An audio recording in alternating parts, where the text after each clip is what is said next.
लेकिन मैं आपसे जो शुरुआत करना चाहता हूं सर, मैं आपकी पुस्तक को लेकर और इस किताब को लेकर, जो इस किताब में लेखक के जो पहले शब्द हैं, मैं वहां से शुरू करना चाहता हूं। आपने एक बहुत बड़ी बात लिखी है और शायद जिसके ऊपर बहुत चर्चा भी हो और कुछ लोग इस पर विवाद भी खड़ा कर सकते हैं। आपने इस पुस्तक में लिखा है 50 साल बाद नरेंद्र मोदी और महात्मा गांधी को, उनको दोनों को समकक्ष देखा जाएगा और इसी रूप में याद किया जाएगा।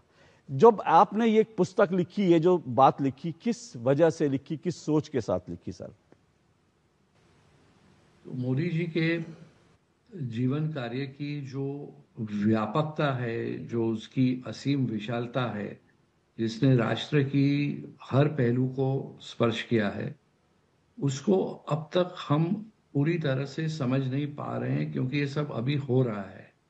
लेकिन मेरा ये मानना है कि 50 साल बाद जब इतिहास निष्पक्ष रूप से मोदी जी के जीवन काल का, उनके कार्य का मूल्यांकन करेगा, तब वो शायद ये नतीजे पे आएगा, निष्कर्ष पे आएगा कि मोदी जी एक सामान्य राजनीतिज्ञ नहीं थे, लेकिन एक युग पुरुष थे।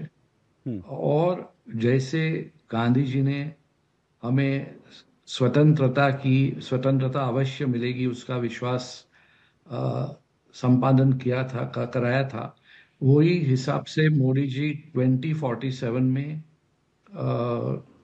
जब विकसित भारत एक महाशक्ति राष्ट्र के रूप में जरूर बन सकता है, उसका विश्वास भारतीयों को दिलाया है। और सबसे बड़ी चीज ये है कि उन्होंने गांधी जी की तरह ही लोगों की कलेक्टिव कॉन्शियसनेस में, सामूहिक चेतना में एक संचार लाया है।